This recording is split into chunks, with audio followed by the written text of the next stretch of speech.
Okay, so welcome to the basic math class. So we are going to give you some chapter on systems of linear equation. Okay, so this is probably going to be just a review, and I believe most of you already done this, but let me just give you some heads ups. So if we have the system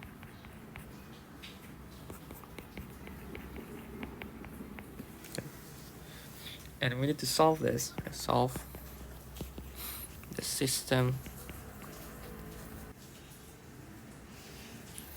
Now, if we would like, we could draw these two line of equations. And I have already prepared the graph for you. So this is the graph.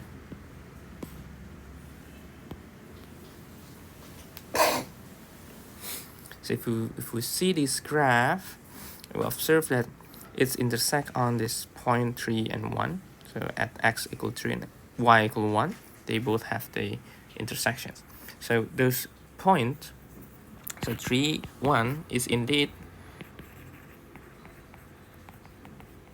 is the solution of the system of equations. Okay? But we could have, so instead of graphing these two line equations, we could take it into, I believe you already learned this before, we call it substitution method. Okay, in which we are going to substitute one of the variables into the other one. Okay, so for example, if we take x equals 7 minus 4y, and we could take that into our equation here, okay? And we take that as well.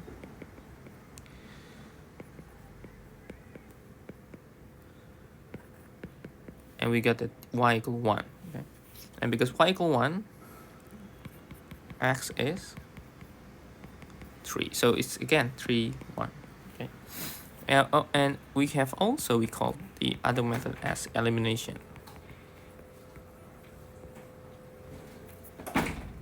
So eliminations mean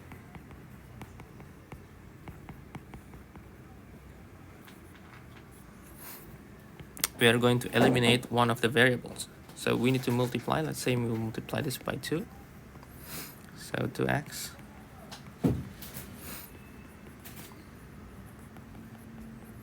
We are going to subtract this 2. And again, this will be equal to 1. And then we could take that into our solution here.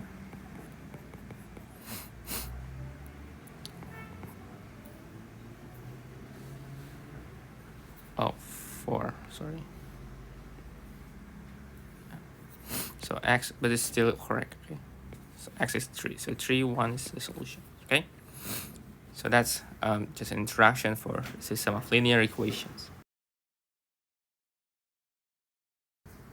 Okay, now the solutions, however, will have some cases.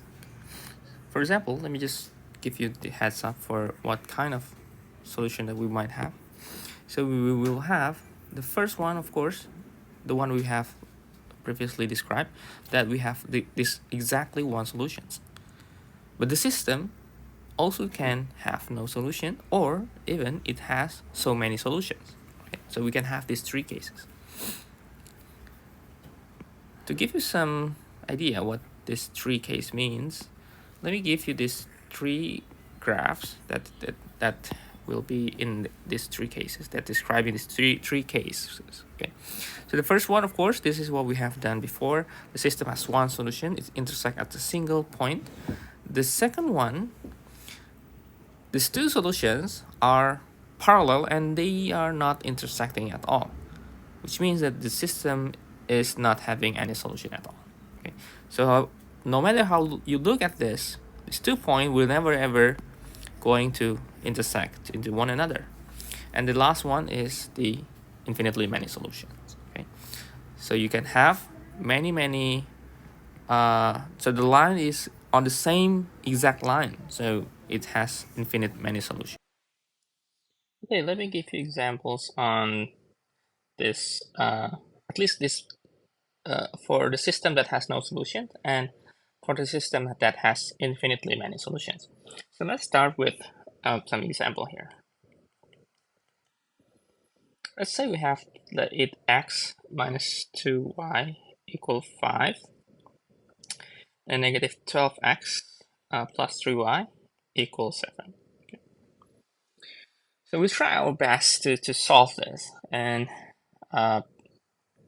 we would like to, let's say we want to eliminate x, so we need to multiply this with 3 and multiply this with 2. So this 8 can be 24, and this 12 can be also 24. So let's do that. So 24x minus 6y equals 15, okay? And negative 24x and then plus 6y equal 14, right? And then let's add this 2. When we add, we cancel this, but in our y, okay, the system of y is also cancelled. So it's 0 equal 29. So this means there's something wrong with this equation. So we ended up with 0 equal 29, which is obviously false. So this can be, at least we can write here, the system, or the system is inconsistent. Okay, and then when we draw this 2, you will see that they are going to be 2 lines that are parallel. Okay, you can try to draw that if you want. Okay, let's try the other case. So let's say we have 3x minus 6y equal 12, and then 4x minus 8y equals 16. Okay, same thing. Let's say we are going to try to eliminate. So we multiply with 4, multiply with 3. So we end up with, this is 12x, and then 12x. When we take this 2, we subtract this system, and we say we are going to have, it's simply, they're both the same, so we can say that the first line can be put into the second line, so they are coincide in one system. So if we want to write down, let's say,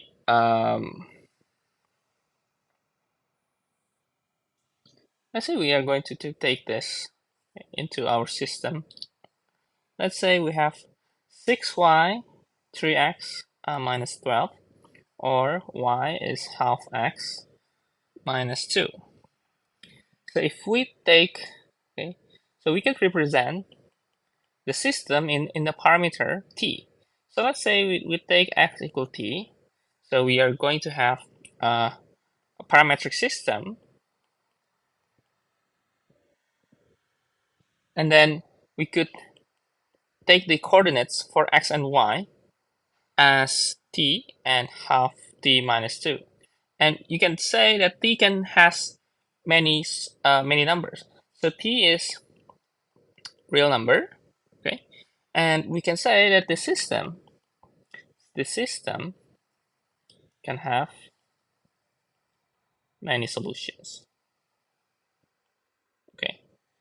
This t is just to show you that it can be any real number. So whenever we pick our number that is in the line, then they are all our solution. So we could take t equal 1, t equal 2, t equal 3, or all the t that is real number, right?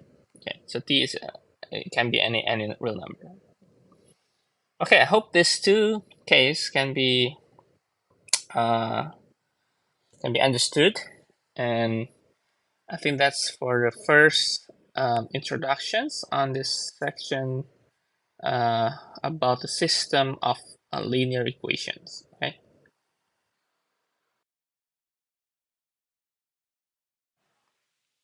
Okay, now the next part on the subject is we call the Gaussian eliminations. Okay, Gaussian elimination.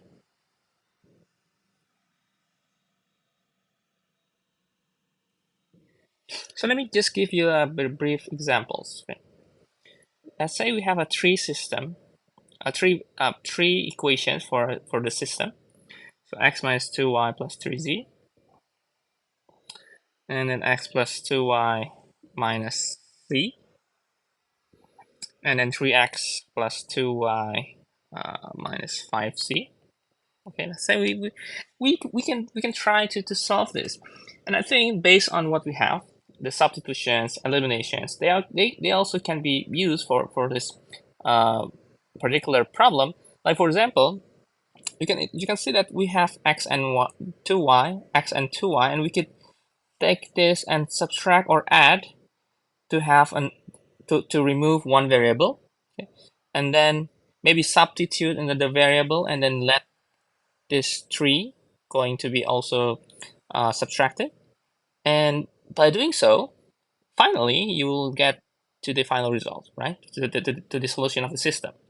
But what I want to show you that we can simultaneously solve these three equations at the same time with one system. Okay. So how we are going to do that? So first, we are going to write.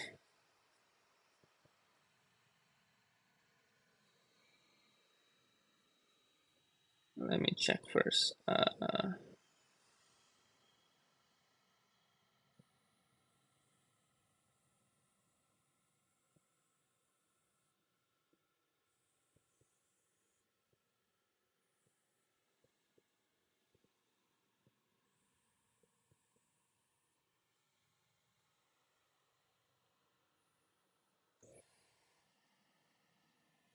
So we can take this into we call is the elementary row operations.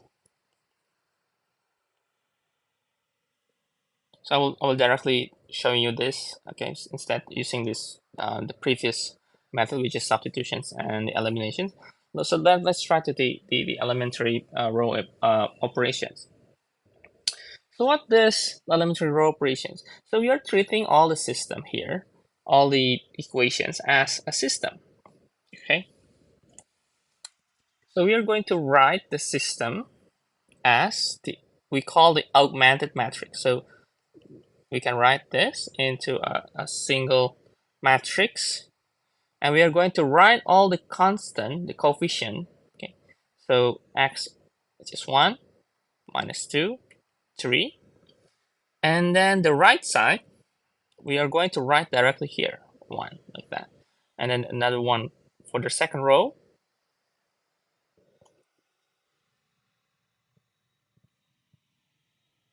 Okay. And then the third row.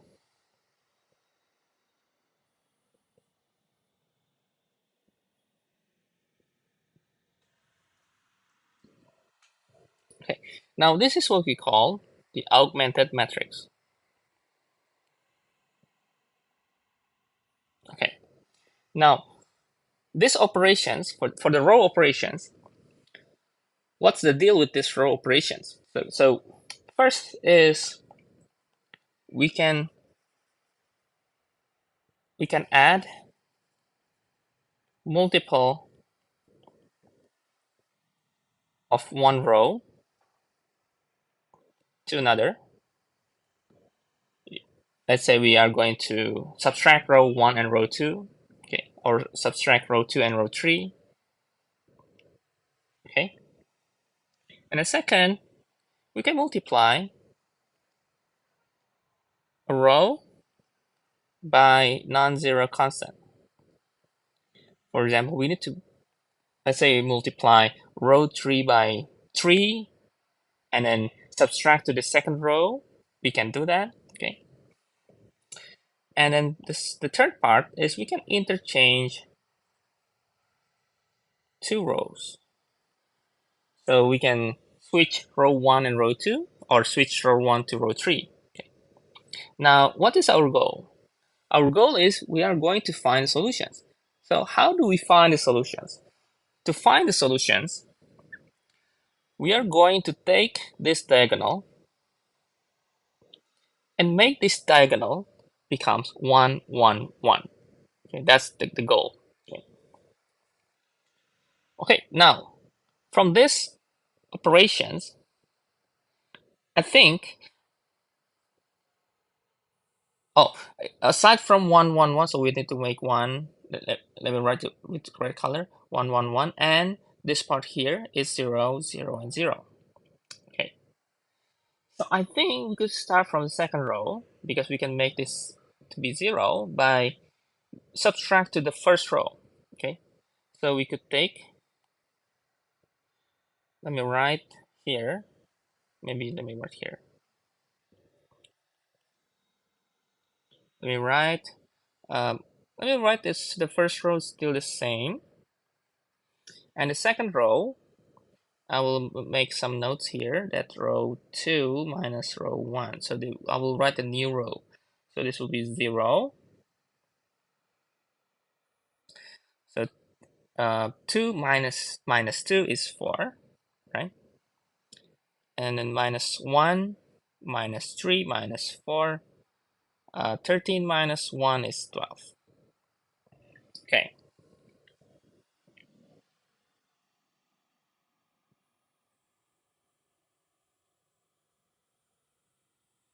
Okay, now I would like to change also the row 3. Okay, row 3.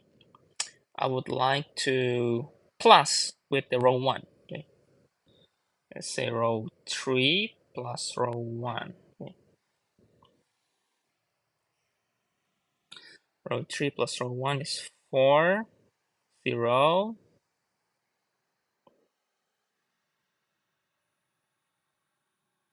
And then negative 2, 4.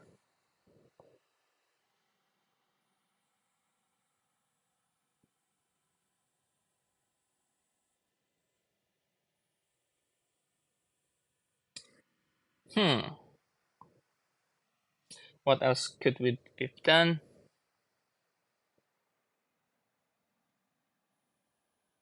Oh, I think I need to cancel this. Okay. I think not. This will be a circling around. So let me just take the row 3.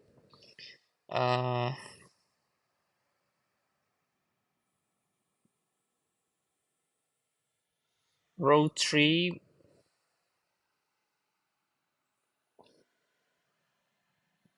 Let's say we are going to multiply with 3, okay, for the row 2. So row 3, let me write row 3 minus 3 row 2. Let's say we have that. So 3 minus 3 is 0. 2 minus 6 is minus 4. And then minus 5 minus 3 is minus 8. 3 minus 39. 3 minus 39, even I need to write that as our notes. It's minus 36, right? Okay. Yeah, I think this will be better. Okay, and then I can also plus the row 2 and row 3 again. So it's still the same here.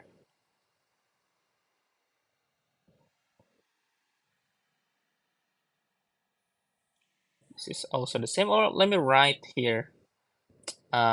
This will be 1 over 4 R2. Would like to divide all by 4. And then the row 3, I would like to subtract or add. Okay, add row 2. Write with red color. This will be row 2 plus row 3. Okay, The reference still in the previous augmented matrix, this one. Okay?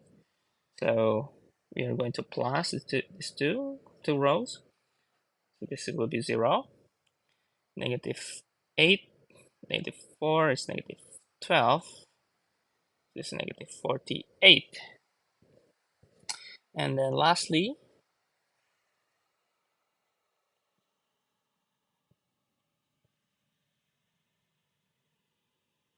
I would like to divide by 12 or negative 12. So this should be 1, this will be 4.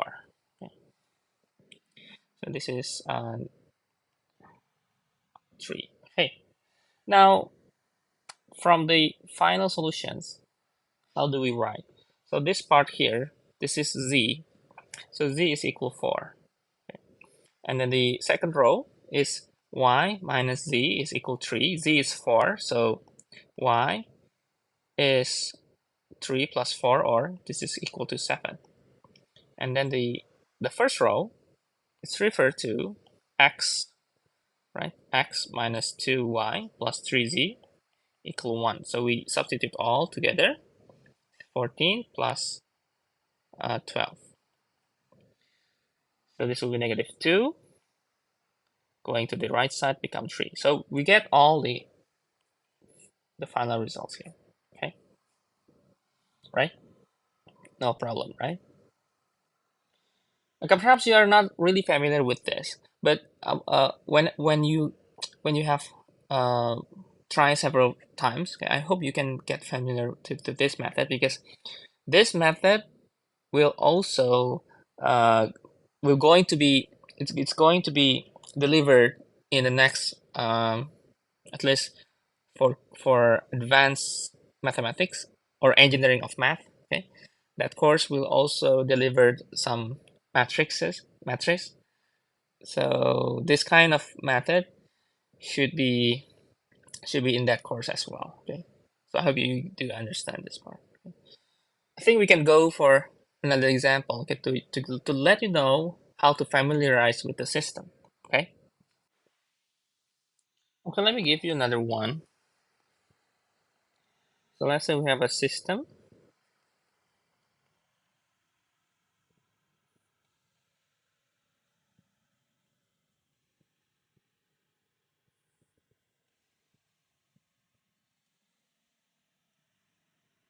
Okay, the system. Okay, I'll give you a couple minutes, or you can pause the video and then let me know when you are able to solve this. Okay. Well, technically, I don't really speak to you right now, but I hope you already try to pause and solve. And if you have any problem, maybe we can discuss if we have offline class. Okay. Or maybe you can email me if you still have problem with this. Okay. Okay, let's start. So first thing, we change this system into augmented matrix. This is 1, negative 1, 3, 4, 1, 2, negative 2, 10, 3, negative 1, 5, and 14. Okay, that's the augmented matrix.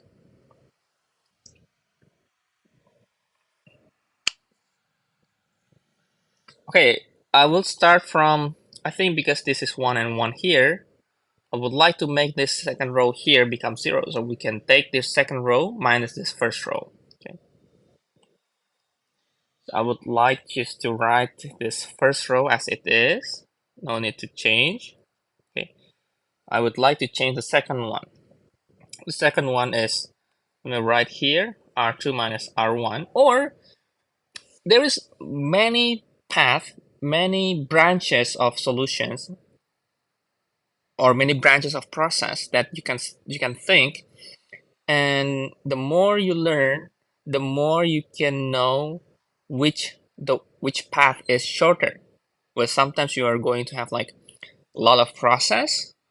Well, sometimes you have a simple process, and that's how algorithm works. Okay, we are going to check which one is the shortest route, which one has the shortest route possible.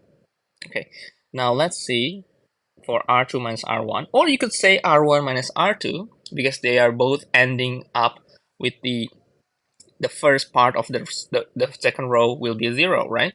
Because it has the same 1. Right? So you could say row 1 minus row 2 or row 2 minus row 1. Let me start with the R2 minus R1. So this will be R2 minus R1 is 0. This will be 3. This will be negative 5. This will be 6. Okay? And then I would like to also subtract this row 3 with row 1. But I would like to multiply row 1 by 3. So I will write to right like that. Okay? So let's minus this 2. So this will be 0. Minus 1 minus 3. Right? So 1 minus 1 plus 3.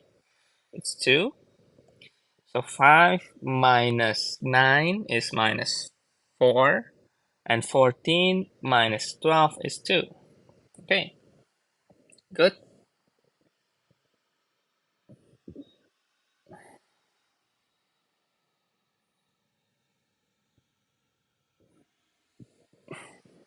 Okay, now next one, what can we do for this part?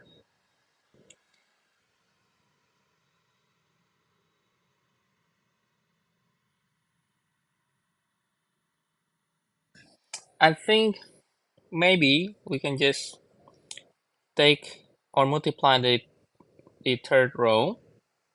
So let me write all the same one and then multiply with the half for the third row. So this will become 0, 1, negative 2, 1. Okay. And then I would like to make this one equal to 0. So we can multiply with 3 and then subtract with this. So that's right.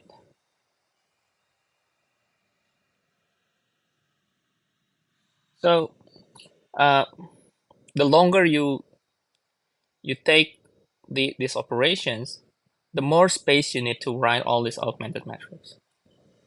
But this is important to know because this is how the machine works. Okay, how machine learning works also. It's a very basic computation algorithm. Okay.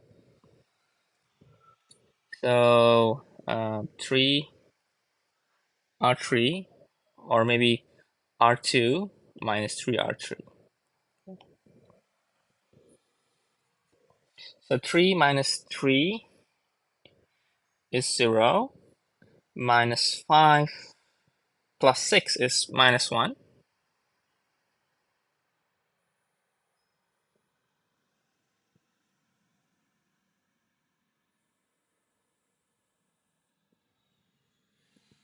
And then 6 minus 3 is 3. Oh, wait. Let me check this one. Minus 5 minus 6. So plus 6, so it's 1. Sorry, it should be 1. Okay, say that we're going to have z equal 3. 3y minus 5z equals 6. Could write 3y. It's 15, so 21. So y is 7. And then x minus y plus 3z equal 4. So this x is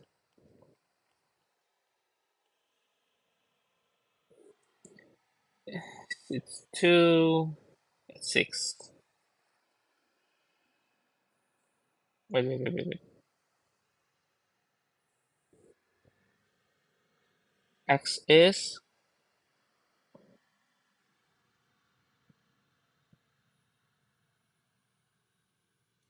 negative 7, 11, 11 minus 9, or 2. Sorry, yeah, correct. Okay. So this is z, y, and x. Okay. Now there are other methods as well that could have solved this solutions. So instead taking this part 0, we also can take this part become also 0, 0, 0, 0. And we could directly get z, y, and x directly. That's what we call the Gauss-Jordan eliminations. So let's say we are going to take that into our solutions. So let's say we are going to take this and make the upper triangular part of the matrix becomes all 0. So the lower 0, the upper also 0. Okay, let me just show you how it works. Let me copy this to give you more clear calculations. Okay, so I would like to take the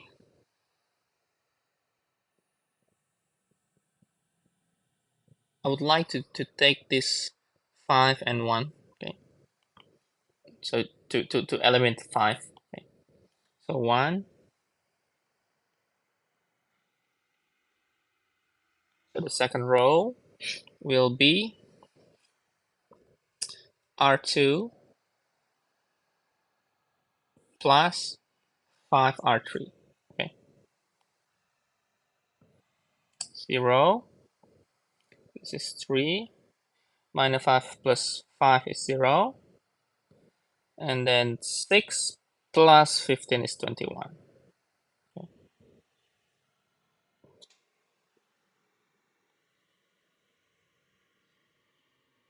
And we could take this and take 1/3 like that, and I will directly write this as 1 and 7. And this is 0, 0, 1, 3.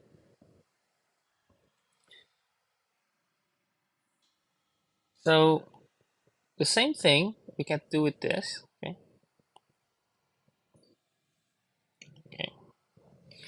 Sometimes some operations in this row operations can be done like simultaneously at once.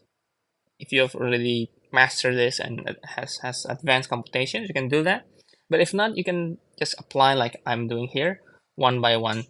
It's like step-by-step operations. That will be very to make sure that every step is confirmed. Okay? So let's say we take this R1 plus R2 okay, for the first row. So 1, 0, 3, 4, 0, 1, 0, 7, 0, 0, 1, 3. Okay.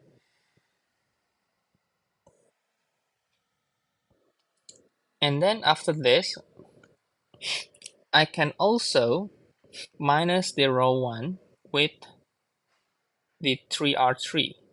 Okay. So you can take this. This is 1, 0.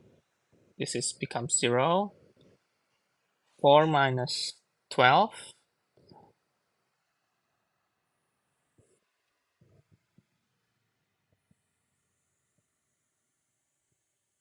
Oh, should be, wait. This should be 11, sorry. Okay. So,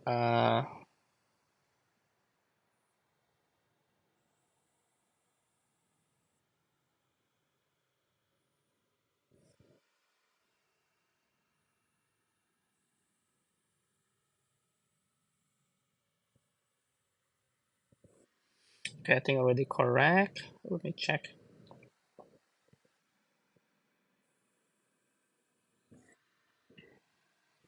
Yeah, I think already correct.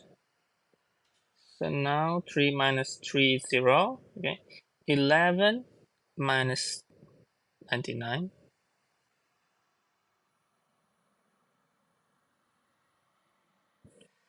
Wait. I think, do I need, yeah, I make something wrong here.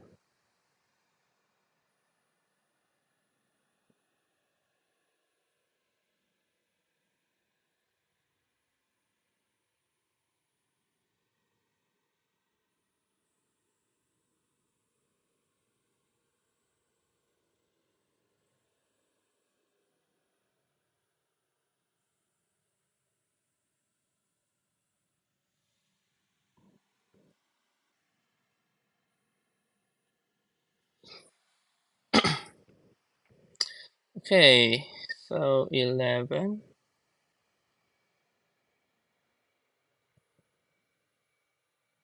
Oh, yeah, it's correct. Okay. Sorry. It's correct, it's correct. So 11 minus 9 is 2. Yeah. So why I'm doing wrong calculation in my head? Sorry to mess up this. Yeah, okay. Definitely we get the answer. Okay.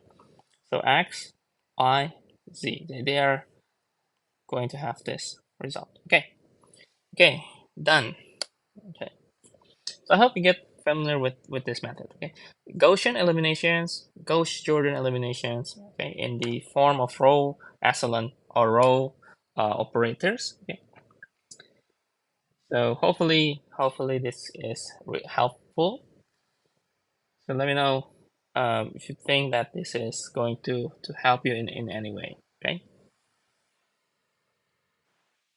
Okay. In other notes. Okay, because we have now that there will be three cases like this. Okay. You have a single solution. The system has no solution, and it has many solutions. So because of these three cases, this case, all those three cases also applied in our matrix. Okay, so for example, I think the first case is okay. That's the one that has solutions. Okay, but how about the system that has no solutions? The no solutions mean, for example, let me write just quick matrix here. When you have this, like you are not really having any variable that is equal to that right side of equation. So we say that whenever we have this last equation, 0001 or 00 a constant, we say that will be no solution whatsoever. And when you have this, let me give you a quick matrix here. All 0 in the bottom. This means that it will be having many solution or infinitely many solution. Okay. Okay, I think that will be the cases. Okay. The rest is, I think, whenever you are um, practicing this, solving this system of equation, linear equations, try to take this method. This method is actually really interesting, and it's open your way to more understanding the linear algebra, which is, I think, if you want to go for more like algorithm programming and so on, I think you need to at least learn this part. Okay. I haven't really given you the description on these. If we have three variables like x, y, z, what will be the intersections? It's like the plane intersections, like in the previous part, I think. So this is what we have in the three cases as we described before. So we can have a system that has one solution, that is on the left. They have this intersection at that point, and then the three planes can intersect at more than one point. For example, it can intersect like this one. It can be in many points, right? In many places here. Or okay, if you think another way is that they are the three planes, they are not having any point in common.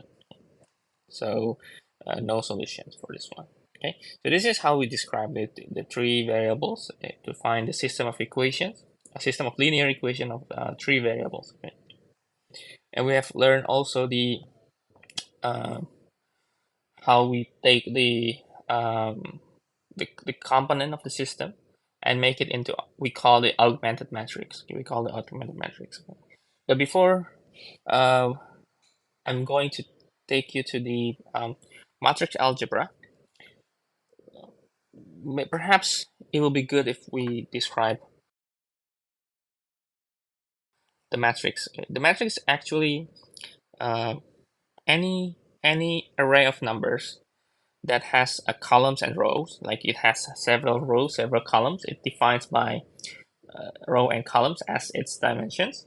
So we call that m and n usually for the rows and columns. So if we say like 2 by 2 matrix, so it has 2 rows, 2 columns, or 3 by 3 matrix, it's 3 rows, 3 columns. Row and column doesn't need to be similar. You can say also the matrix has, like we did before, the 3 by 4, or yeah, 3 by 4. So 3 rows, 4 columns, like we did in the this part here. So it's 3 by 4. We can also make that as a matrix. So whenever it has the dimensions that described by the rows and columns, we can say that it is our definition of matrix. Okay. Now, to begin with the matrix algebra, we can start with the equality of matrix. So equality of matrix depends on the dimensions. Okay, as I mentioned before, dimension depends on m and n, which is the row and column. So we can say that the matrix, let's say we have two matrices A and B, they will be equal if they have the same dimension. Okay, so we can say it's equal matrix. Okay. I think no problem with that, right? I think I'll go for another one, and then some property for sum, difference, and scalar product of matrix. I think it is similar with any other type of calculations. If we compute if we plus the matrix or subtract the matrix, it will be the same, will be similar. So as long as the matrix A and matrix B, they are in the same dimension, m rows and n columns, then we can compute this A and B in terms of the sum and difference. Okay? Or if you want to multiply with a scalar, you can do that as well. Okay? So for example, if A is having 2 minus 3, 0, 7, 5, 1, let's say, and then B is 1, 0, negative 3, 5, 2, 2. So because of the same dimensions, we can add these two matrices together. So how do we add is we just add each coordinates or each points within the other points that has the same exact positions in terms of row and column. Okay. For example, this 2 and 1, we can plus that 3, and then negative 3 and 0, so negative 3, and then negative 3, and then 10, and then 9, and then 3. Okay, that's A plus B. Same thing with the subtraction. I think you don't need to worry about that. If, for example, 3b, so we multiply with the scalar, so all will be computed by the scalar 3. So negative 9, 15, 6, 6. Okay, so not a problem at all, I think. Okay. And then another property that I think also important, not this one, this one. So it is commutative. I think it's pretty intuitive when you see this part here. A plus B and B plus A is the same, right? It's the same conclusions. And then associative, you have three matrices that add together. You can start with whichever matrix you want first. And then it's distributive properties when you multiply with a scalar. I think not really a problem at all. Okay.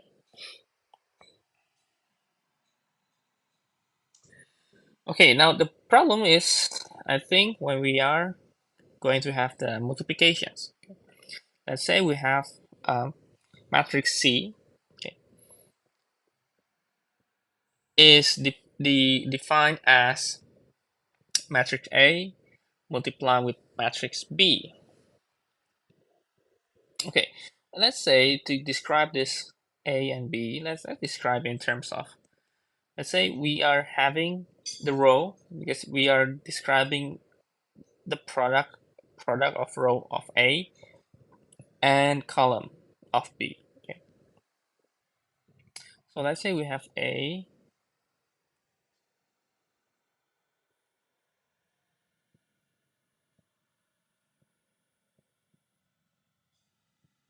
and we have B, the column B. Okay,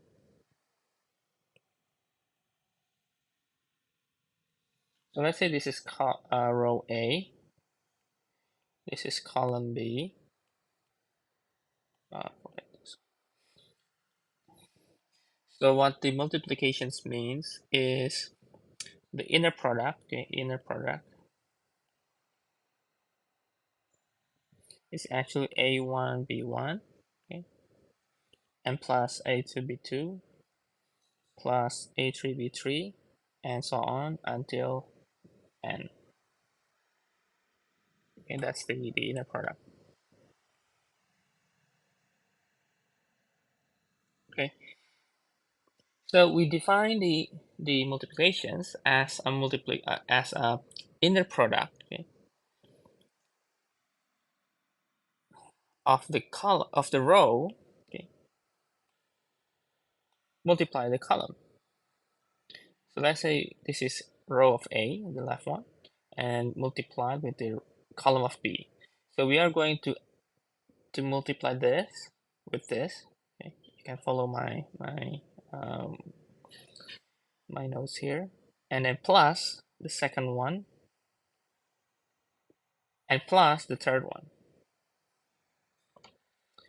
Okay, so the important thing in these multiplications are they need to be, so for example, the matrix A is m by n dimensions, and matrix B is n by k dimensions.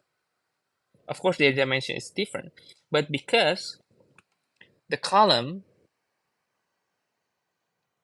of A and the row of B is the same value, then we can multiply.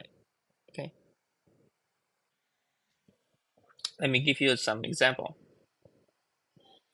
If, for example, A is 2 by 2 matrix and B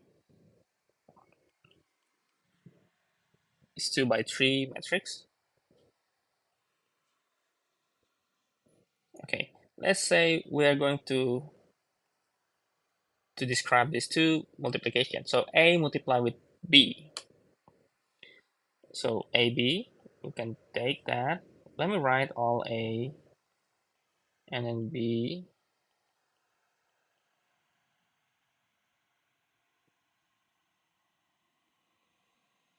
Okay, so first is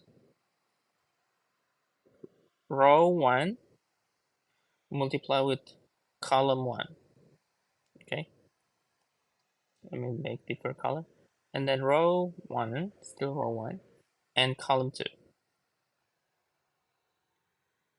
And then still row 1, and then column 3.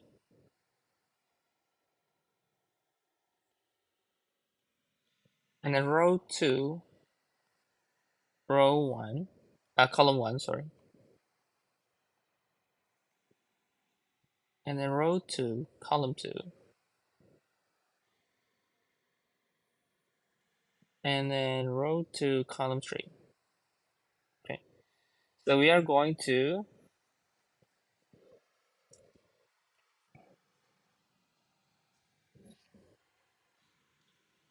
set this. So 1 multiplied with -1 is -1 plus 3 multiplied with 0, 0. So -1. So 5 plus 12, it's 70, right? And then 2 plus 21 is 23. Okay, that's the first row, finish.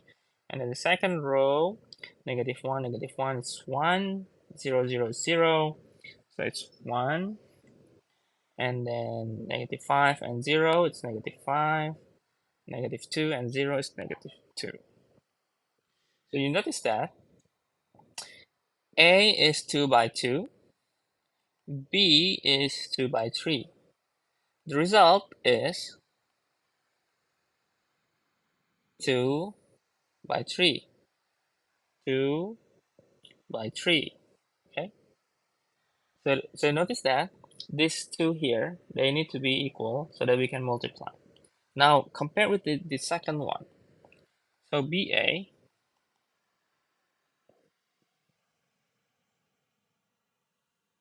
is -1, 0, 5, 4, 2, 7. And multiply with 1, -1, 3, 0. Now, when we try to multiply, see this row and this column. It's not equal in terms of the dimensions. So the multiplication of BA is undefined. Okay, I hope you understand my explanation here for this matrix. Okay, this is very fundamentals.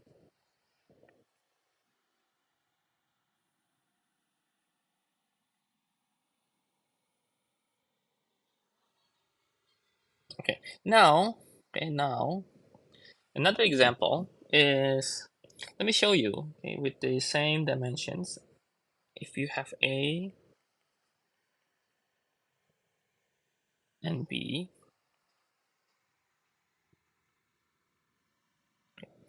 let's say we are going to multiply AB.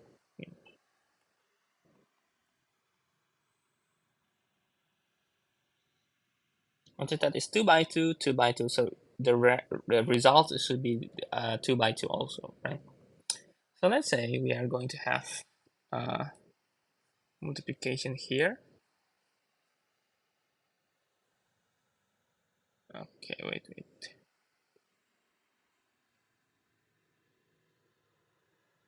Okay, now it's 5 and 63, 68, right? And then 10 and, so this is this first one here. So the second one is 5, 7, and 2, and -1. So 10 minus 7 is 3. And then -3 plus 0 is -3. And 0, -6 and 0, so -6. So this is AB. And how about BA?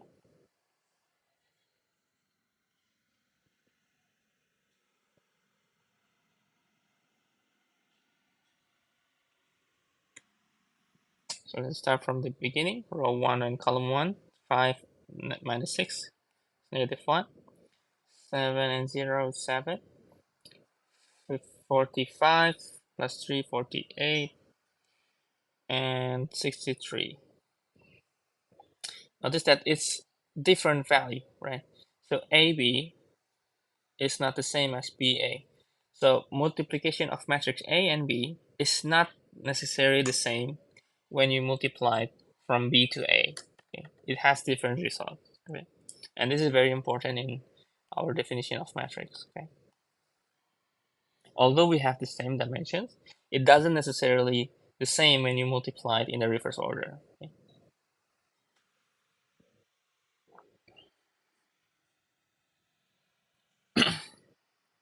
Okay, the next is we can write well, for example, if we have this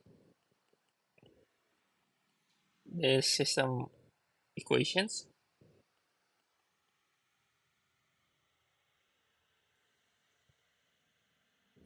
now we can rewrite this in terms of matrix. So 1, -1, 3. Now it's kind of different from what we have in the Gaussian elimination, that is with the augmented matrix. This is just to show you how we can write matrix in terms of algebra. And then multiply with x, y, z, the variable.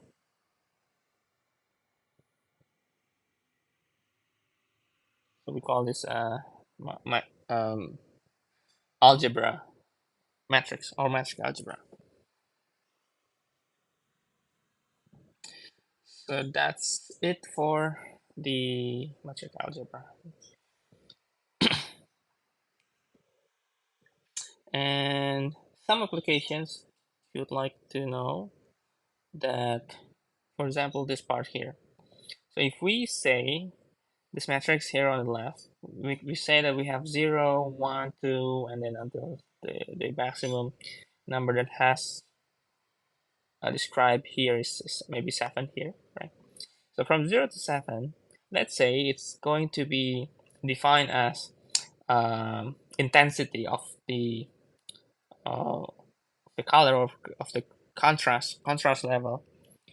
So let's say um, the 0 means really low in contrast, and means it's really light, and 7 is really dark.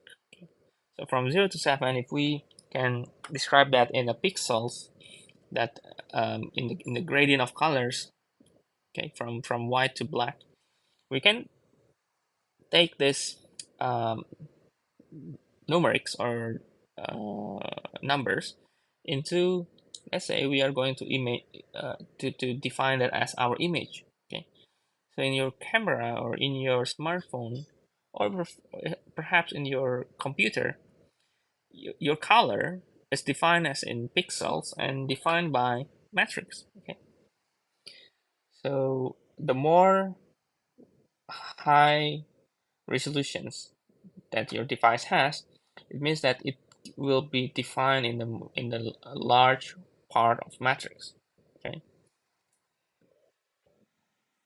so this is just to show you some simple applications that can utilize the matrix.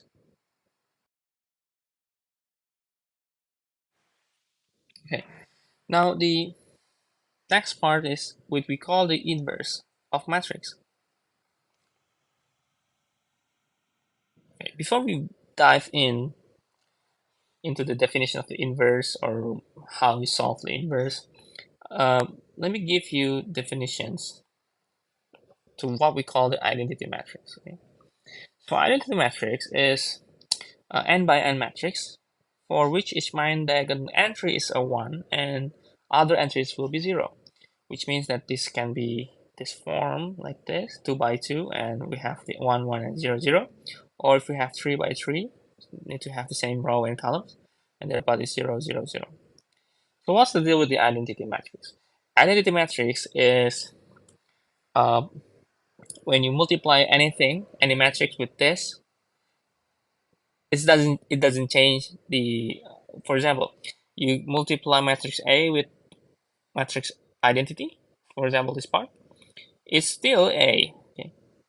Because it's just multiplied with this 1, 1, 1, and then the rest is the same because the other part is 0. So no multiplication whatsoever or no additional value whatsoever. Okay.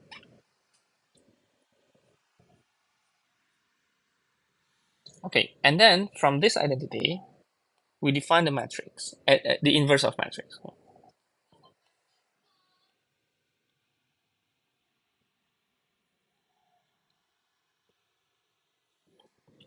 So if A is square, 2 by 2 or 3 by 3 or n by n matrix, and there exists the matrix A inverse with the property that A multiply A inverse or A inverse multiplied by A equal the matrix identity. Then this A with power of negative or with this negative one here or A inverse is the inverse of A. So we say the A inverse is the inverse of A. Let's say we have these two matrix.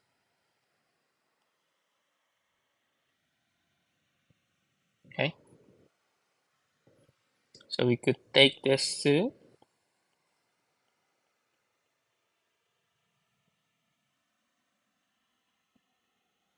So let's compute together. So 6 minus 5, 1, 2 minus 2, 0, 0, and then the last part is negative 5 plus 6 is 1. So it's matrix identity. So A is the B inverse and B is the A inverse. Okay. We can also check the other multiplications. We reverse this process. So we multiply B with A, and still it's the same identity matrix, right? So we can say A and B are inverses to each other, right? Okay. Okay. Now for 2 by 2 matrix, we start with the 2 by 2, the most easy one. So inverse of 2 by 2 matrix. Okay. So if your matrix has 2 rows, 2 columns, and let's write as A, B, C, D for the matrix A. The A inverse is 1 over AD minus BC, and then what's happened inside, we exchange positions between D and A and multiply with negative for negative, and becomes this negative B and negative C. We call the part here as determinant.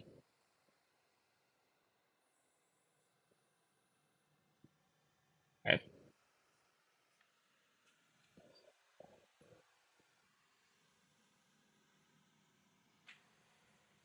Okay.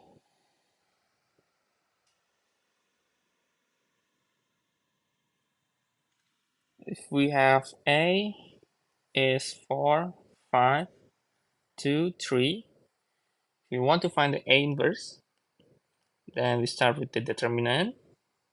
It's 1 over 2, and then this is 3, 4, negative 2, negative 5. Okay, and we have 3 over 2. Okay. And you can verify that at the end, if you calculate, this will be going to be that, or if you want to multiply this also, this is also can be written as this identity matrix. Okay, now how if we want to find the inverse that is in terms of 3 by 3 matrix or higher. Okay, so if we have this higher dimensions in matrix, let me give you some idea on how we solve this generally. So basically what we are going to do is we are going to solve this. So let's say we have this A, matrix A, okay? So what we want, okay, as we mentioned before, that the A inverse is when we multiply with A, the result should be in matrix identity. Okay? So on the left part here, this is our original matrix that we want to find the inverse. Okay, then this is going to be n by n matrix, so it should be the square, the same row and column. It can be 3 by 3, 4 by 4, 5 by 5. But the rough idea, okay, for this part here is we want to make this identity here. Okay, so we write the identity on the right. Okay, so this is going to be very similar to what we have before in Gaussian eliminations.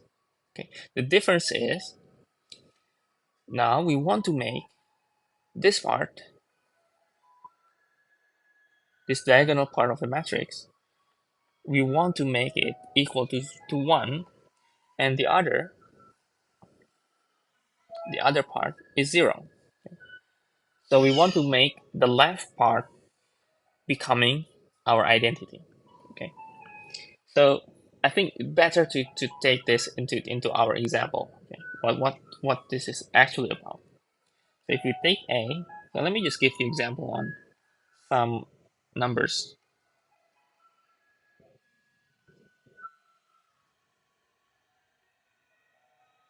And how we operate is pretty similar, that we call the row echelon operator. That is what we are going to do. So first we begin to write the matrix A on the left side like this.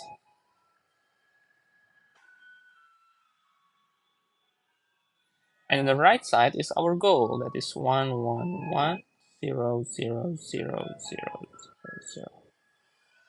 Okay.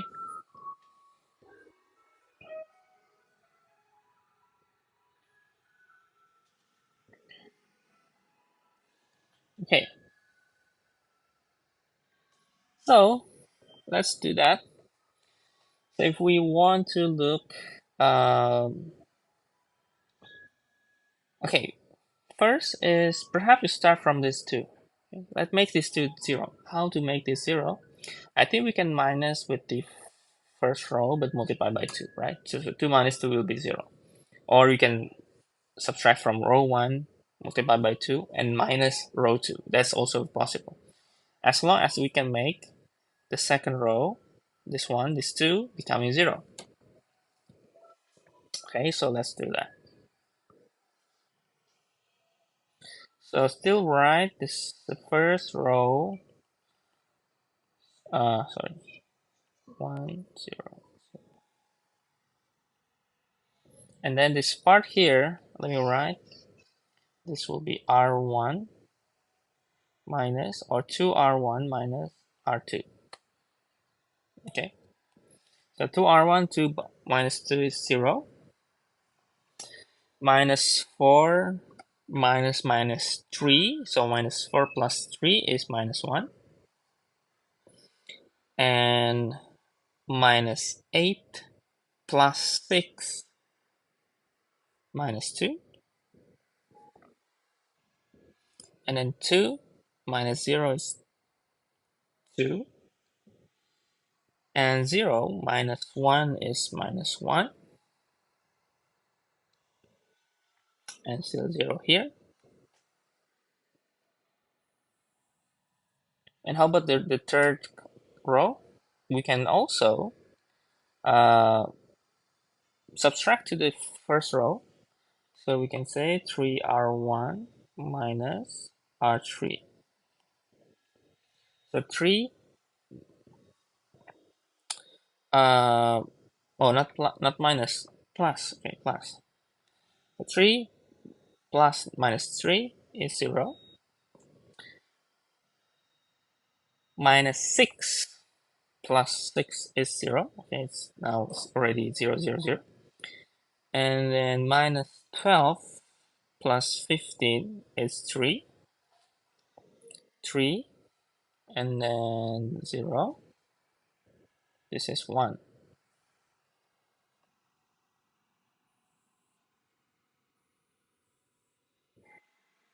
Okay, this is still negative here, so we want to make it positive.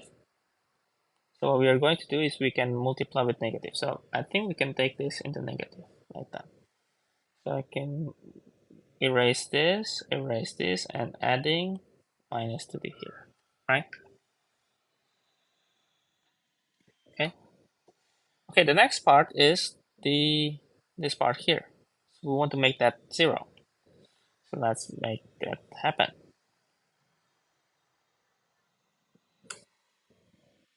So we can subtract or add to the second row. So 1, or maybe let me write R1 plus 2R2. Okay. So minus 2 plus 2 is 0. Minus 4 plus 4 is also 0. And 1 minus 4 minus 3. 0 plus 2 is 2, and still 0 there. And then the second row, we can make 0 for this 2, I think we can multiply with 3, and this third row multiply by 2, right? So we could take 2R2 minus, or 3R2, sorry, minus 2R3. So this will be 0.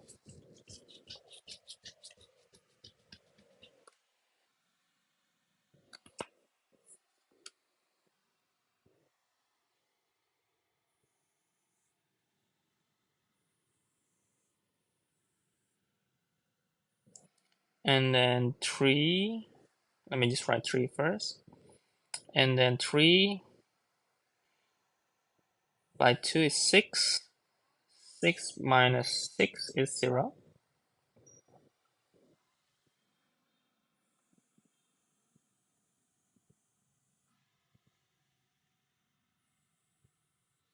And then negative 2, negative 6, negative 6, negative 6 is negative 12. 3,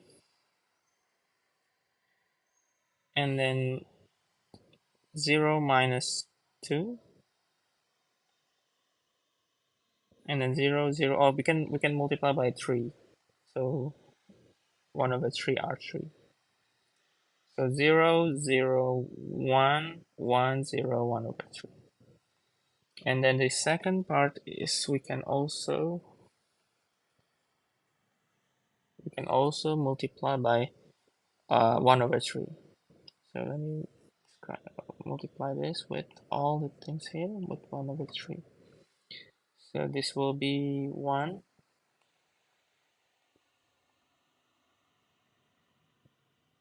This will be negative 4. This will be 1. This will be negative 2 over 3. Okay. So the right part here will be our inverse. Okay. So A inverse is negative 3, negative 4, 1, 2, 1, 0, 0, negative 2 over 3, 1 over 3. We can make sure to multiply with this and make sure that it becomes our identity. And it is our identity. I'm sure that. I'm sure of that. We can check if you want. Okay, we can check here. So A inverse. 1, 2, negative 3, negative 2, negative 3 is 6, negative 4, negative 6, 15.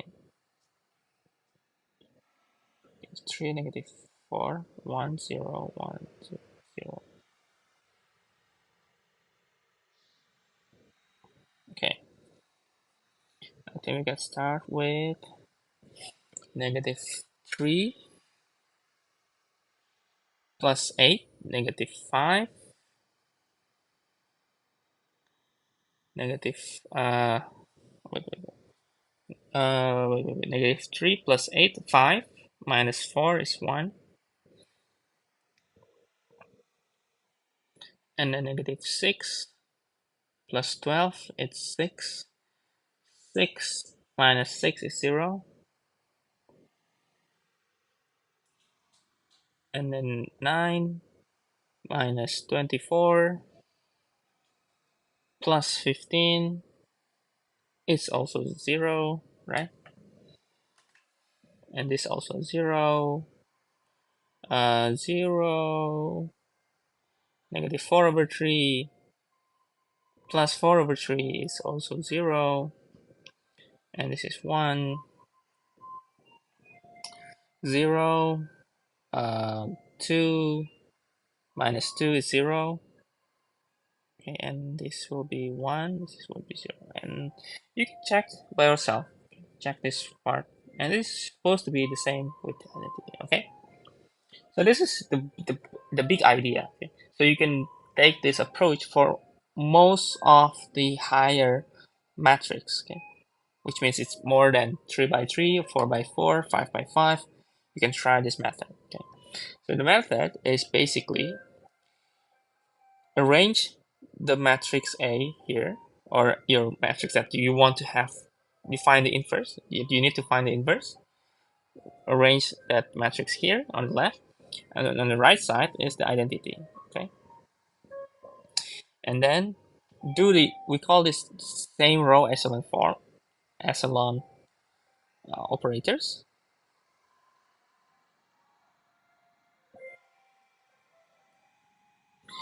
and then make the left part of this rows becoming 111 in like the identity. Okay, and the result, the right part will be your inverse. Okay.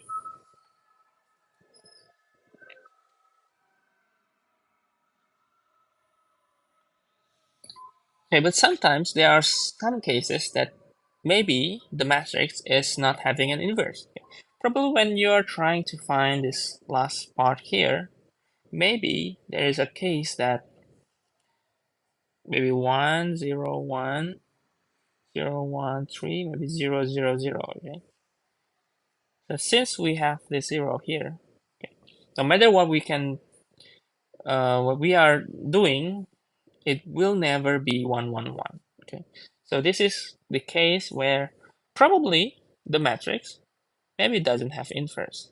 So we can call it, maybe this is does not have an inverse, and it might happen also. Okay, and it's still okay.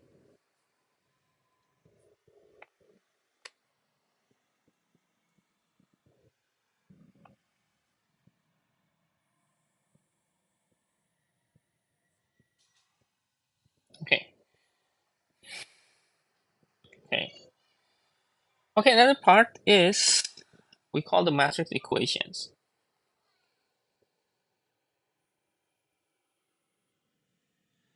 So what does it mean? So we start with this: ax equal b. Let's say A is a matrix, B is a matrix, and X is also a matrix. So X, we can define X as a matrix of a variable. So let's say we have XYZ, for example. Or maybe, well, it depends on the number of the dimension, but let's say we have the XYZ like this. Okay. Or maybe you can say, to make it more general, let's say this is going to be all variables that's still possible. Okay. Like in n by n. Okay.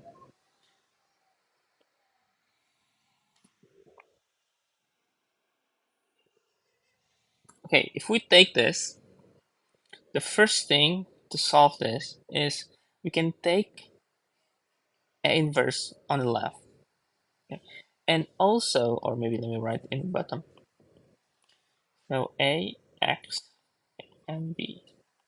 So we take A inverse, and we need to take A inverse on the left part of B. Okay? Because we know from the previous parts that the multiplication of matrix, it has some problem when you are trying to, let's say you have AB and BA, they are not equally the same, okay, in value, right? So we need to make sure that when we multiply something on the left, the right hand side also multiply from the left, okay? So when we multiply this, so this will be identity matrix, right? And X, and this is A inverse B. Because identity multiplied with any matrix, it will be the matrix itself. So we could write X is A inverse B. So we can solve the matrix equations through multiplication of the inverse. Okay. Because when we multiply a matrix with its inverse, then we are going to have the result as the identity. Okay.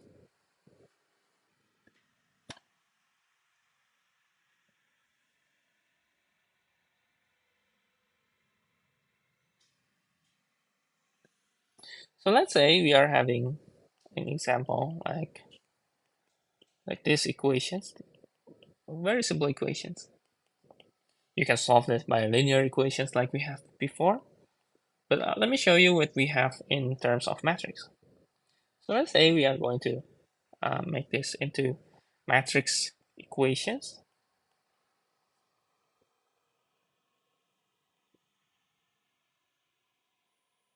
Okay. So this will be A, X, B. So X will be equal to A inverse B. Okay. So we can write A inverse here if you want.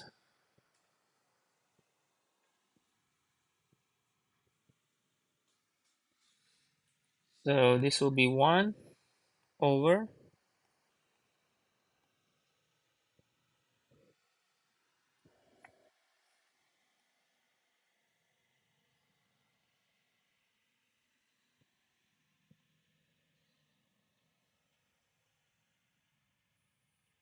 and we can multiply inside. Okay.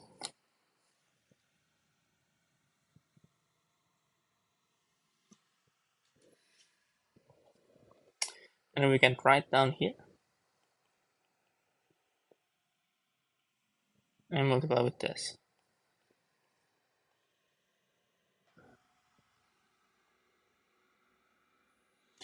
So 30 by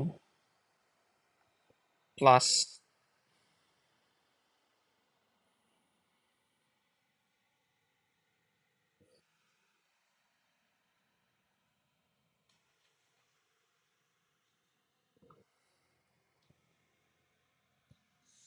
12 by 5, it's 60, and then negative 15, and 24 is 9, right?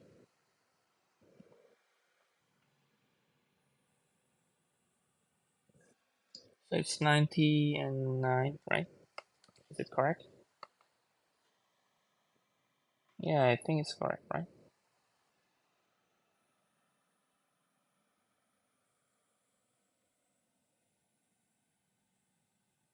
Yeah, 12, 5, yeah, 60 and 30, yeah.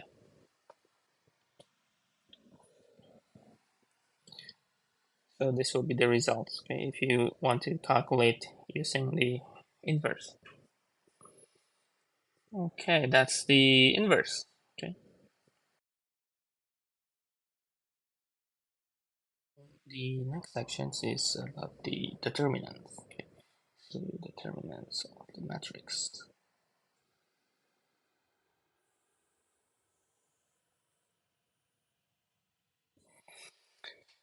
As we mentioned previously, the determinant in 2 by 2 matrix. So let me describe the determinant.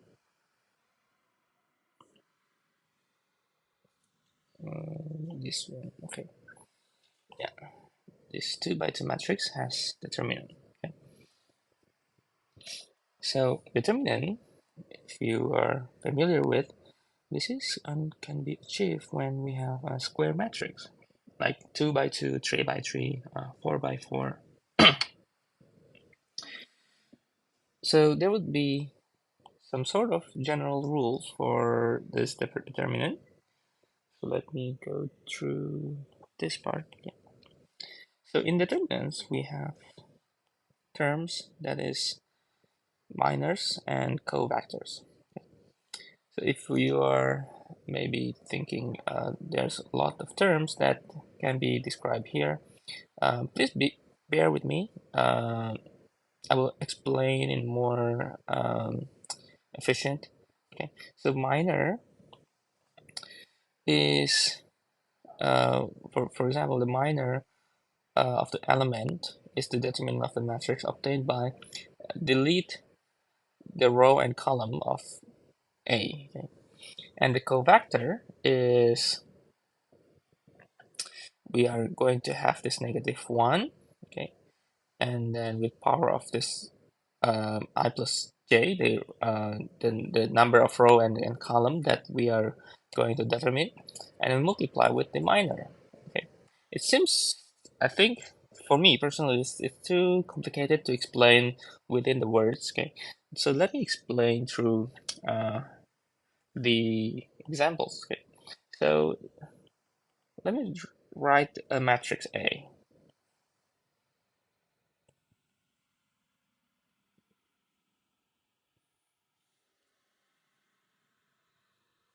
Okay, let me write this matrix. So the minor, let's say minor 1, 2, okay, is basically saying that this first row and then second row. Okay, so this will be equal to determinant of 0, 4, -2, 6, because the part that is on the row and column, they are going to be deleted. So the rest is just 0, 4, -2, and 6. And the determinant here is equal to 8. Or let me write 0, 6, minus 4, and minus 2. Or this is we call 8, sorry. And the covector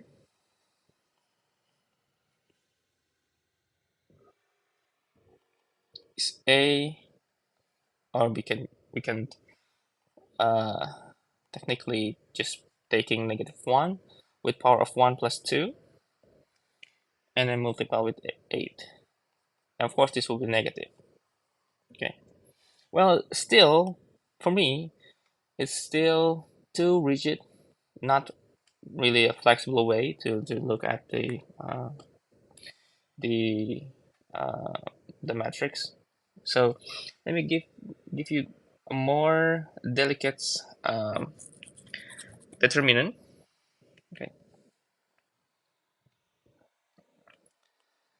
So if we want to find determinant, or let me describe in more convincing way.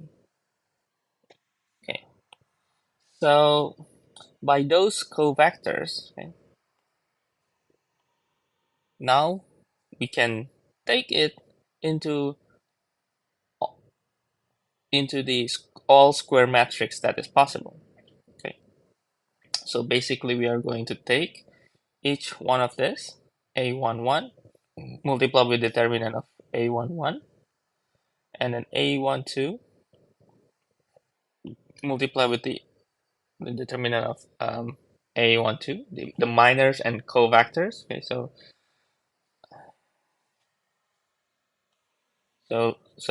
I think maybe giving you this example maybe helping to understand better. So giving you this exact same matrix. So if you want to find the determinant of A, okay, these examples encourage us to use the first row as the first step of multiplications. Okay, so determinant A, or let me write directly to write the determinant. The symbols for determinant, if you write in terms of matrix, it's just a single line, like the bracket is different. So when you have this straight line like this, you know that this will be um, the determinant. Okay,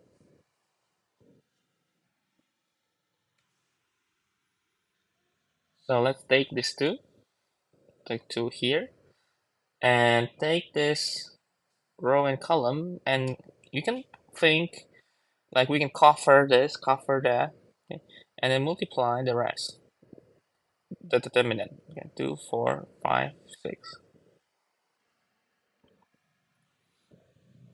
And then for the covectors, okay, instead of using these formulations, I think it's just too easier if you just take that as just take plus, minus, plus, minus, plus, minus, plus, minus, plus. I think better with using this way. So it means that the second the second one here is going to be minus. So minus 3, and then determinant of, we can cover that. Let me use different color. So this and this. So we'll have 0, 4, -2, 6. And then -1, and the rest is this and this, right? So 0 to -2, 5.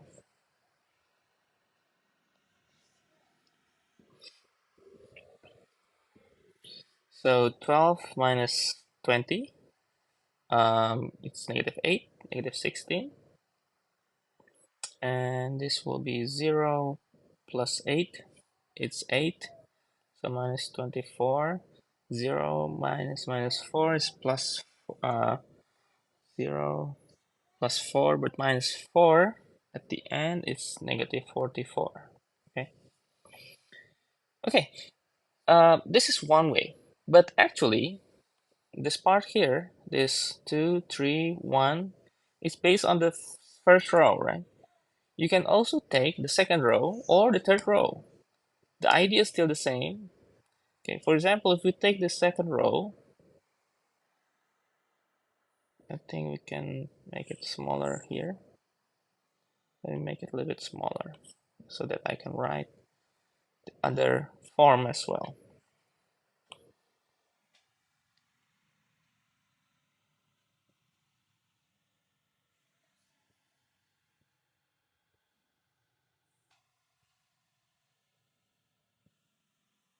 Okay, now let's try the second row. Second row will be starting from 0. So then this is, I think, my suggestions. Okay, if you see any 0 here, start with that row because your multiplication is just a few, right? So 0, and then the determinant will be 2, -1, -2, 6. So here, right? Or here. Okay, it should be the other way around.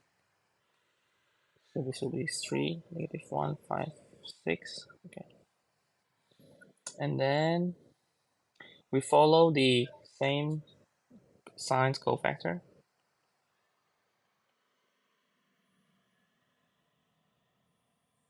And then we plus with 2, and then 2, -1, -2, 6, and then -4. Let's check whether it's correct or no. 2, 3, -2, 5. This will be 0. This will be 12 minus 2 is 10, so it's 20. And this will be 10 minus 6 is 16, so it's -64. It's -44. The same answer, right? And you can try this the third row, and you can find that it will be the same results. Okay? So I think this is probably my tips for you. So whenever you see any 0 here, start from that row to find the determinants. Okay? So because your calculation will be very simple. So whenever you have the 0 here, you don't even need to calculate the determinant here, right? This one. So you can just simply say 0, and then you can just calculate these two determinants. Okay.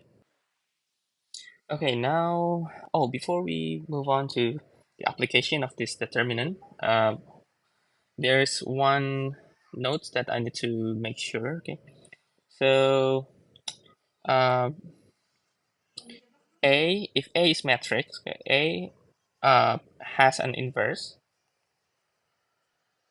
if and only if the determinant A is not equal 0. So we need to have this requirement to confirm that the matrix A has an inverse. Okay, so the determinant, it needs to be not 0. Okay, so the applications now, one way to use the determinant is what we call the rules, or Cramer's rule. So the Cramer's rule, let me write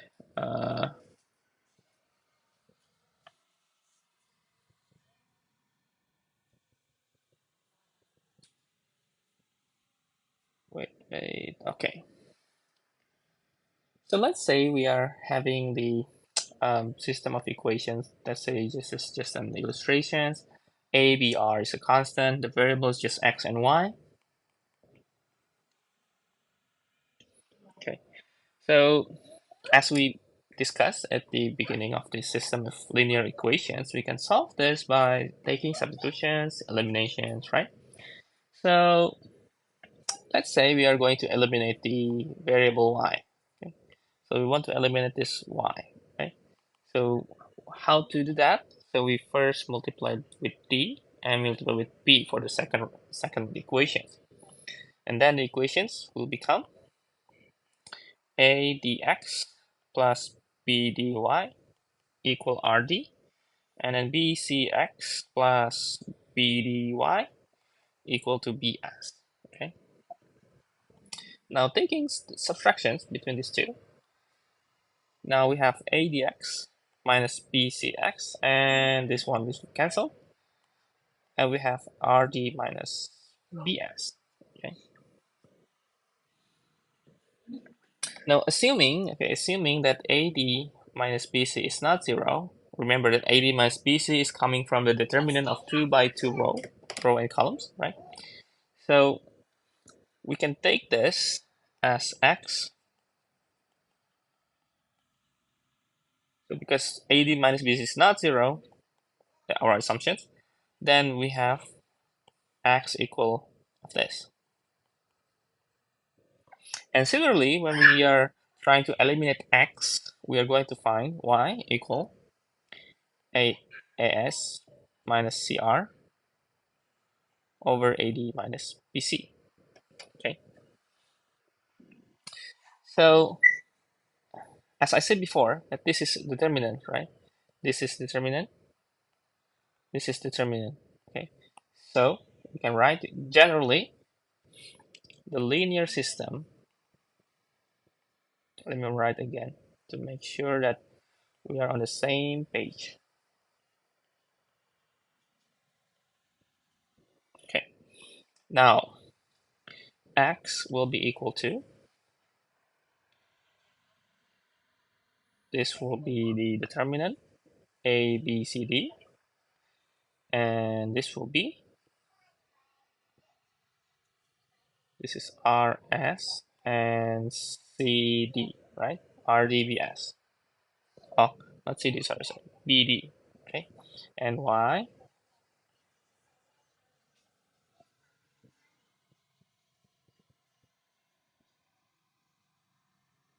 so this will be a, c, and rs. Okay, so the way we look at this linear system and the solutions, how do we make this into our logics, is basically we are trying to first determine the determinants, which is the a, b, this is not b, sorry, should be b, and then this will be d, c, d. Okay, so this determinant, okay, will be here and here. And the top equations, we are just changing all in this variable x, which is AC, with the right side of equation rs. Okay. And for y, we change the variable y here, and taking b and d into the rs. Okay. So I hope you can get used for this method, and we need to make sure that the the a the the determinant of this a, b, c, d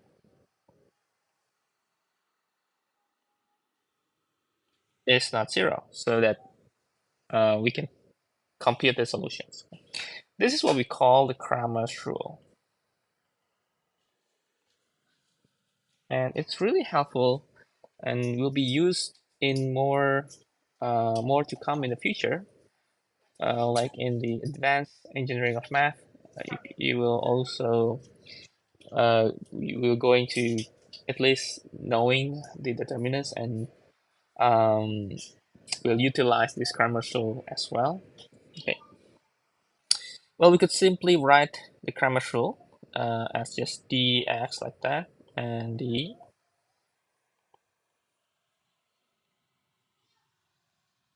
Okay. Okay. Now let me go through more examples. So example, if we have a 2x plus 6y equal -1, x plus 8y equal 2. Well, this is pretty simple equations, but if you want to use the determinant, I'm not sure whether it will be very fast, or maybe you could just use the substitutions or eliminations. It still correlates. So okay. So determinant, let's say the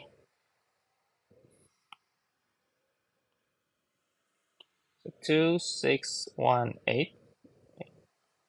This will be 10, okay. And the x is -1, 2, 6, 8, right?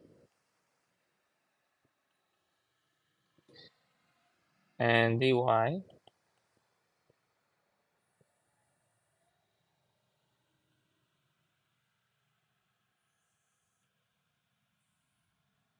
so x will be -2 and y will be, well, okay. This is coming from -20 divided by 10. This will be from 5 divided by 10. Okay. So I think it's quite fast. Uh, Although it depends on equations. If the equations is maybe easier for you to just eliminate or substitute, then just use that method. But for somehow you have like a more complicated forms, like in maybe three variables, we could still use the grammars and taking the determinant. Although 3 by 3 will be a really heavy task, because there's a lot of calculations for the determinants, but it still can be done. Okay, so um, let's say if you have like if maybe different color, or maybe later I will show you. Okay, now let me give you this general rule. So it works with like if you have a system of several linear equations, like n linear equations, 1, 2, 3, 4, any numbers, then you can replace that, and the idea is just replacing the column. Okay? Replacing the column, the first column, the second column, the third column, depending on how many variables you have. Okay, so that's it. And another applications is the area of a triangle. So you can technically uh, take the area of rectangle, compute the area of rectangle when you have all these 3 points, and you can input all those points into a system in matrix. A1, B1, and 1, A2, B2, and 1, A3, B3, and 1, and then add plus minus half in the front as a constant. Okay. Plus minus is just to make sure that if your calculation is negative, then you need to make sure to multiply with negative to make it positive. Okay. This is to confirm that the area will always be positive. Okay. Uh, there are no other additions after this part. So the next one, this is the last part. Okay, so this is the Cramer's rule, and then compute the area of a triangle. The last part of the chapter, well, technically we still have two more, but I will just add one more, which is partial fractions. I believe this will be very important because it will be directly related to the calculus one. Okay, and I think you are still on yeah, I think similar chapters that utilize this partial fraction. So I hope you're paying attention very carefully. Okay, so partial fractions is basically we are taking so let's say we have this uh, idea here.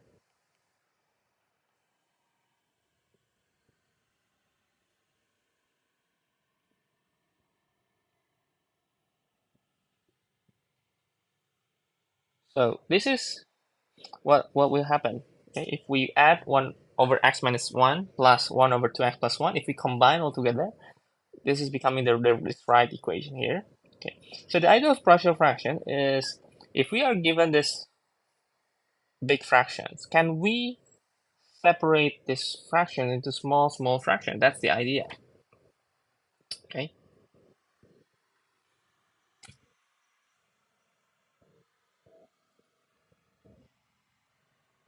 so to start with, because we know, like, let me just explain through this part here. So if we're taking this part here, and if we are thinking to, well, if we don't know the factorizations, let's try to check the factor. Okay. So probably this will be 2x, x, and then 1 and minus 1, right? So if we multiply, cross multiply here is negative 2.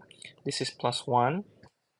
So negative 2 plus 1 is negative. So it's already the same as in the middle part of the quadratic. So that's actually our factors. So 2x plus 1 plus x minus 1. And take the constant a and b. Okay, take that as a constant. Okay, because this is linear, and because of the linear, so this part should be a constant. So we're taking a x minus 1 plus b 2x plus 1 is equal to 3x. Okay. So ax plus 2bx minus a plus b, and then a plus 2b.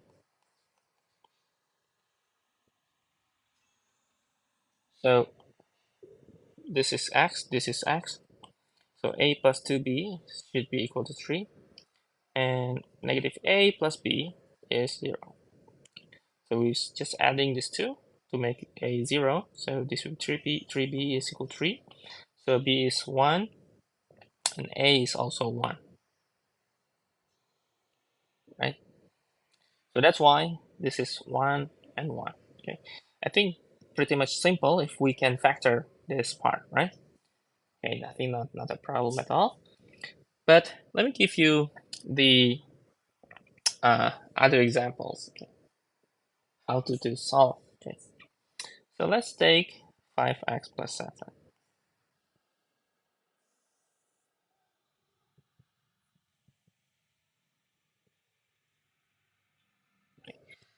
Let's say we are going to take this into small fractions. Now, to factor out this, or to check the factors, you could try the polynomials. Okay? They are deficient or syntactic deficient, but I think we can take x squared out of x cubed and 2x squared, so it's become x plus 2. And then this x minus 2, I will take minus and plus 2 like that, right? So by doing that, we can take out x plus 2 out of as a factor, and this will be x squared minus 1. So we'll have three vector, x plus 2, x minus 1, and x plus 1. So we can write that in our equations here.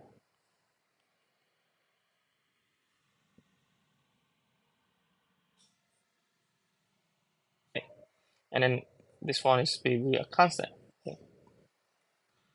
And the way we did for this part is pretty similar to what we have here. So let me just write some notes for you.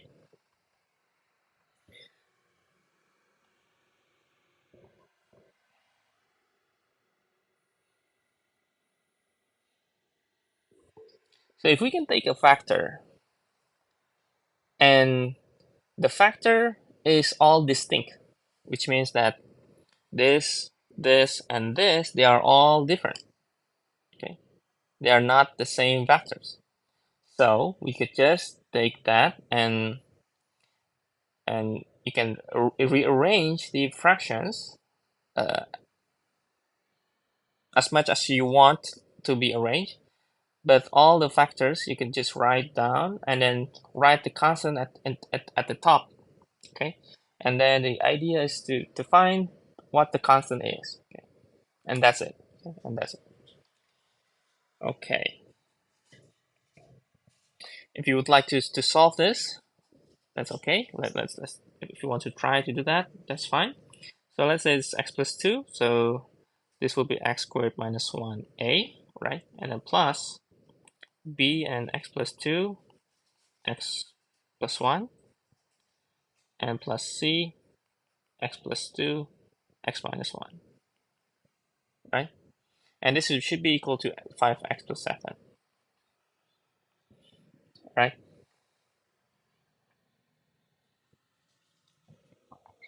So this will be ax squared minus a. Well, you could try to um, multiply all and equaling both sides like this one, or I have a tips for you. First, we can let x be any number, but I would like the numbers to be 1. Why? Because if I take x equal 1, this will be 0, this will be 0, and we can compute this with this, right? So that is x equal 1. So plug in 1, so this will be 3, 2, so 6b equal 12, so b is 2, okay? And let x be negative 2 to make the b 0. So this will be 3a, and then the c will be 0 also, and this part will be negative 3. So a is negative 1. Okay, and then we can let x become negative 1. So a will be 0, and b will be 0, right? And c will be negative 3, negative 2, 6c is 2. So c is 1 over 3. Or is my calculations correct? Wait. Negative 5 plus 7. Negative 1. Okay, negative 1. Oh, sorry. 0.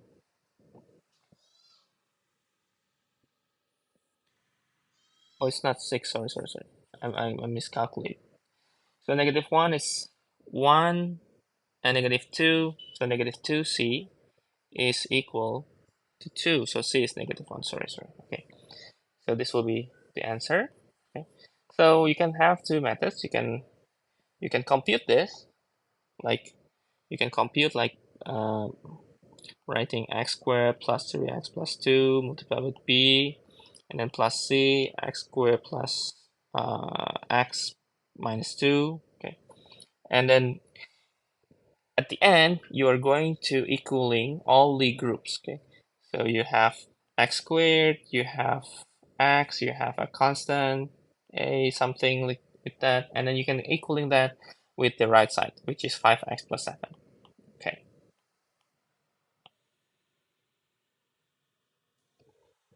Okay.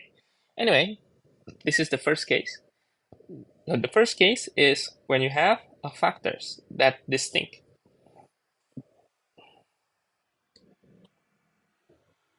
The second case is when you have a repeated linear factors. So repeated linear factors.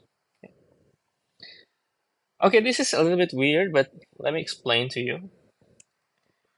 If we take x squared plus 1, x minus 1 cubed,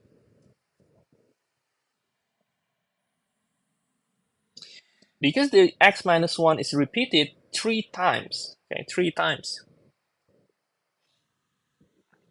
we can write this. So let me give you some simple words to make this understandable. So first is we can take this becomes 2 like this. Okay, and we say that okay, we have a, and this part should be x squared plus cx plus d, right? Should be. But if we can take this into more small, okay, we can take it in more small. We can make it into x minus 1, x minus 1 squared, and then x minus 1 cubed. And all the constant will be on the top. Okay. You can check. Okay, you can check. And you will see that this is equal to this. Okay. If you try to combine. Okay. So it's pretty convenient. Pretty convenient. Okay.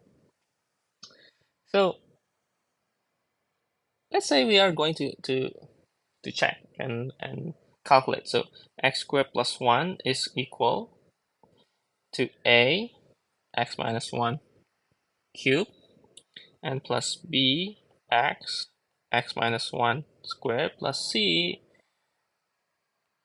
x minus 1 and plus d x. Okay. Well, you could use the x equal 1 to make it 0, but I think we are still need to calculate. Okay. So this will be a.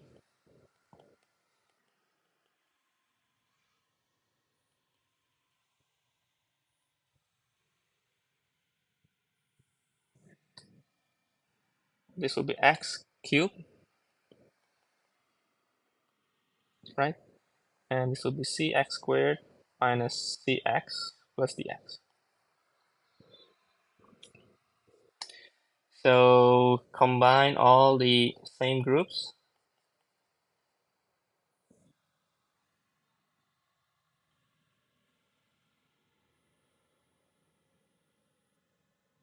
I think I prefer the x cube in the front to help me write clearly like this. Okay. So this will be negative 3a, negative 2b, and plus c. And then plus x 3a plus b minus c plus d. Okay. And then minus a. This is equal to x squared plus 1. So negative a is 1, so a is negative 1, right?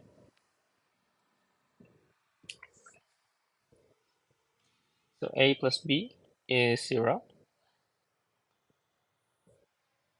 Negative 3a, negative 2b plus c is 1. 3, sorry.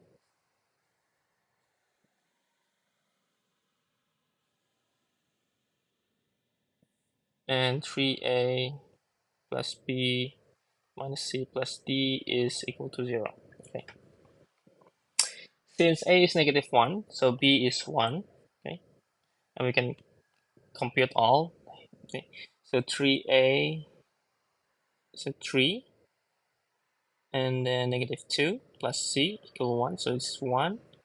So c is 0. And d will be I think we can take this to our calculations. Minus 3 plus 1 plus d equals 0.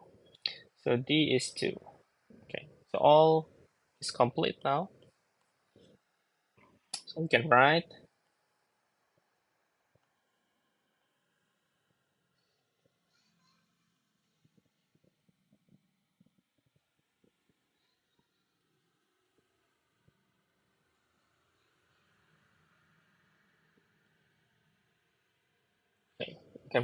like that.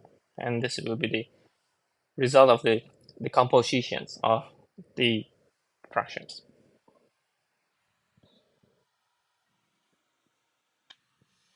Okay, so first case, distinct factors. Second case, repeated linear factors. Okay.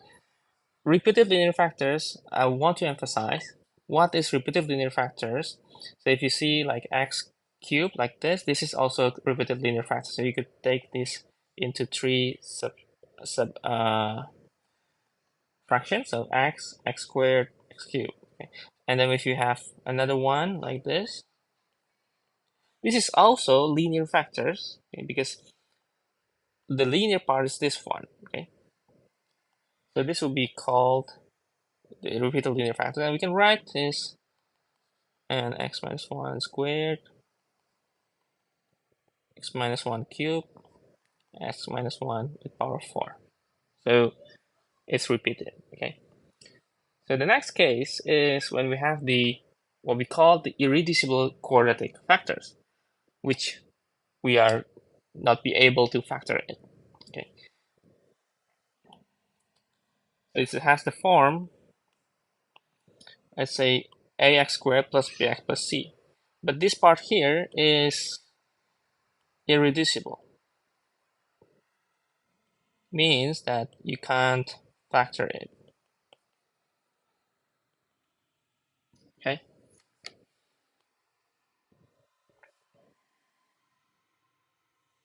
Let's say we have 2x squared minus x plus 4.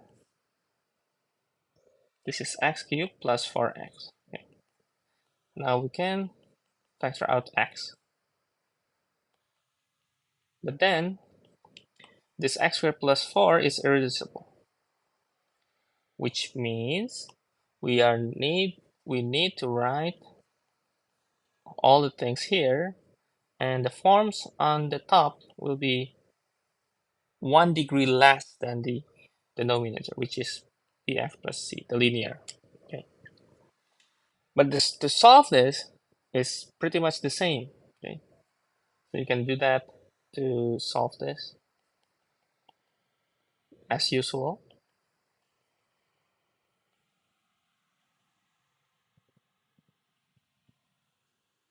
And I believe you can solve this as well, right?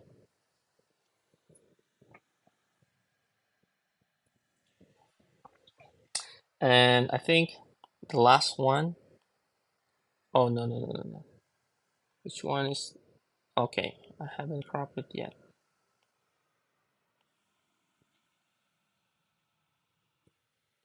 And the last one is the irreducible factor that can be repeated. For example, let's say we have this reducible factor. So if we have x squared plus 4 and then cube, let's say this is x. Okay. We can write this x squared plus 4, x squared plus 4 squared, x squared plus 4 cube. And this will be ax plus b, cx plus d, and ex plus f. Okay. And all the cases can be combined. Okay. For example, if we have x squared plus 4 squared, for example. Maybe this is just 1 plus x like that. So this will be x, a, b, x squared, and then plus x squared plus 4, cx plus d, and then x squared plus 4 squared, and then ex plus f. Okay. I believe, I think you can try to solve it. Okay. And sometimes you need to to solve some polynomials. I mean, to find the factors. And how to find the factors is basically there's a lot of methods. I believe I'm already giving most of the methods in the polynomials, so I think you should be able um, to use that. And I hope you can be more familiarized with the method. And please pay attention on this, and you can see this part on the calculus, okay, later on, if you are in my class, okay. So I think this will be the final part of today's class, the chapter about the system of linear equation and matrix, okay. So I hope you are uh, familiar, okay, more familiar with matrix and linear algebra, okay.